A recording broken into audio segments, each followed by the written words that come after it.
আসসালামু আলাইকুম প্রিয় দেশবাসী, আশা করি সকলেই ভালো আছেন।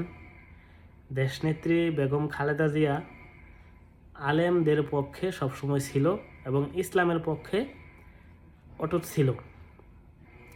উনি মৃত্যুবরণ করতে আরও আগেই, যাই হোক সেটা বড় কথা না। মহান আল্লাহ পাক তাকে জান্নাতি হিসাবে কবুল করুক, আমিন।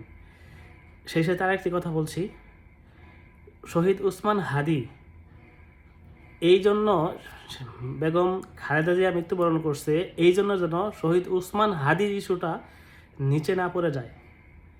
সবাই শহীদ উসমান হাদির ব্যাপারটা নিয়ে যে যেখান থেকে পারেন পোস্ট করে যাবেন, আপনাদের ফেসবুক, ইউটিউব অথবা অন্যান্য সোশ্যাল মিডিয়াতে পোস্ট করে যাবেন।